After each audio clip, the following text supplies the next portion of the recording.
అపోస్తుల కార్యములు 17వ అధ్యాయము 25వ వచనము. ఆయన అందరికిని జీవమును ఊపిరిని సమస్తమును దయచేయువాడు గనుక తనకు ఏదైనను కొదువ యున్నట్టు మనుషుల చేతులతో సేవింపబడినవాడు కాడు.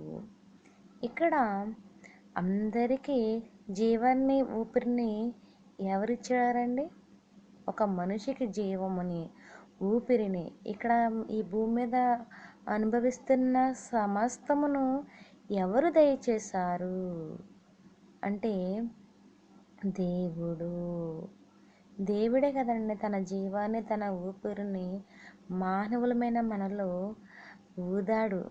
ఆయన జీవాన్ని ఉంచాడు. సమస్తాన్ని మనము అనుభవించడానికైనా చేశారు కనుక తనకు ఏదైనా కొదువ ఉన్నట్టు మనుషుల చేతిలో సేవింపబడినవాడు కాదు. దేవుణ్ణి సేవించవలసిన మనుషులు, దేవుణ్ణి తలంచుకోవలసిన మనుషులు దేవుణ్ణి తలంచుకుంటున్నారా, దేవుని సేవిస్తున్నారా అంటే సేవించట్లేదండి. అందుకని ఇక్కడ దేవుడు మాట్లాడుతున్నాడు ఏంటి, తనకు అంటే దేవునికి ఏదైనా కొదువ ఉన్నదా అంటే కొదువ ఉన్నదండి. మనుషులమైన మనకి ఏదైనా కొదువ ఉంటే నాకు అది కొదువ ఉంది అని చెప్తూ ఉంటారు. నాకు కొరతగా ఉంది, కొదువుగా ఉంది, నాకు దక్కట్లేదు అని అనుకుంటారు. అయితే తన స్వరూపంలో తన పోలిక చెప్పున తనలో బ్రతకాలని, తనలా ఉండాలని దేవుడు ఎంతో ఆశించి భూమి మీదకి మనుషులను పంపాడు.